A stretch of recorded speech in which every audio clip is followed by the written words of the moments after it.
The following film is presented in its complete theatrical version. It was rated R by the MPAA and may not be appropriate for children under 17. Viewer discretion advised.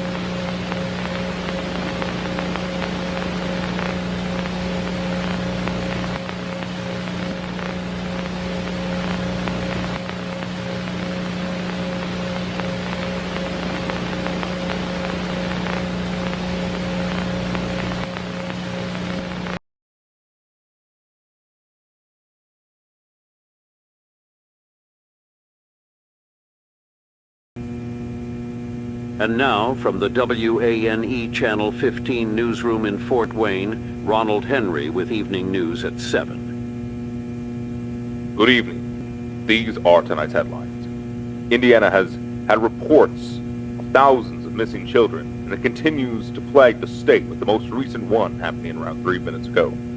The Indiana Division of Emergency Management and Preparedness has issued a statement regarding these cases, where they have stated, and I quote, "A truly unprecedented, horrifying, yet historic situation that the state of Indiana has to deal with. We want the general public to know that we do care for the safety of every child, and to see this vanishing on a monolithic scale is simply incomprehensible."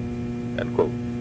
As of now, there have been astonishing 10,000 missing cases of children throughout various cities across Indiana, mainly Indianapolis, of course, Fort Wayne. And that number is expected to skyrocket as we get more into the Halloween season. This is CBS News correspondent Troy Carter reporting.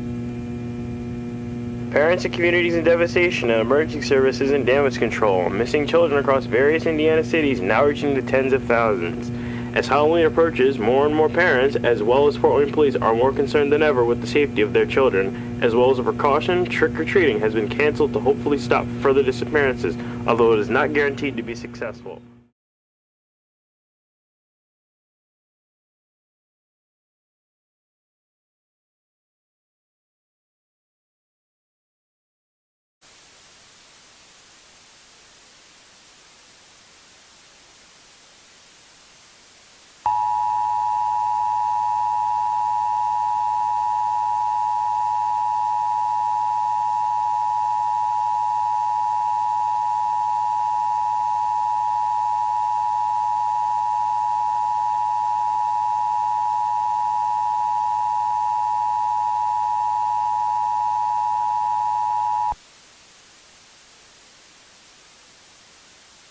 This is an activation of the emergency broadcast system serving the Fort Wayne area.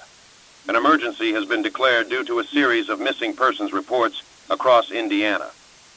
The Indiana Division of Emergency Management and Preparedness has received reports of missing children in various cities including Indianapolis, South Bend, Evansville, Terre Haute, Bloomington, Lafayette, and Carmel.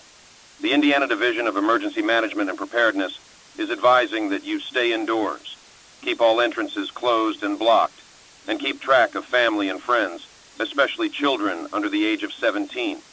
Do not attempt to go outdoors unless absolutely necessary, and if you must, bring a capable and trusted companion with you. If you see or hear any form of suspicious activity, do not hesitate to call 911 or the Fort Wayne Police Department at 260-427-1222. This situation will continue to be investigated to the best of our ability, and please stay tuned for more updates and information when it becomes available.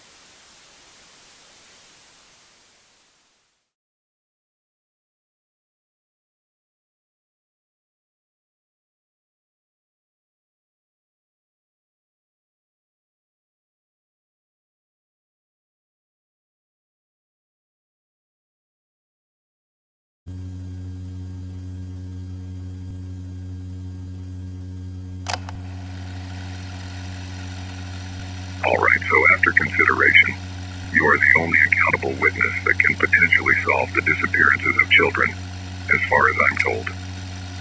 must know, however, that you need to cooperate with us and to not spare a single detail on what happened that day. Okay. So can you tell me what happened? Honestly, I don't even know where to begin. It was yesterday when me and my friends went to a park to take my mind off of the recent disappearance of my 2 younger siblings. Do you know what park it was that you were staying at? It was at the Shrine State Recreation area, I believe. Okay. What happened when you got there?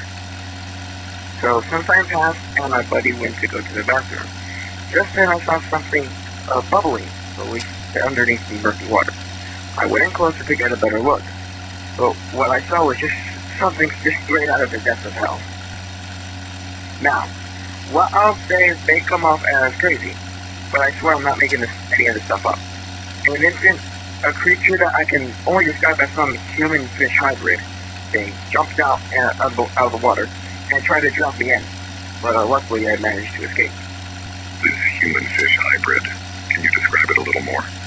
The head looked to be a combination of a regular human and an anglerfish, and it had long, skinny arms and legs that they were so thin that you could practically just see the bones and veins underneath the skin. Like I said, I'm not making this stuff up at all. Sir, are you sure that what you described to me is what you saw at the park? What, you calling me a liar? I'm not saying you are. Well, I wouldn't be here if it weren't for that thing that tried to snatch me. I wouldn't even believe my own words myself if it weren't for me being in this room with you. I know what I saw. Sir, with all due respect, I feel as if this story you're telling has some form of fabrication hidden underneath those words. But that doesn't mean you're not trustworthy of a witness. If it makes you feel better, we can make a police report on the matter. Yeah, you want a picture to help with my claim? Sure, that would be appreciated.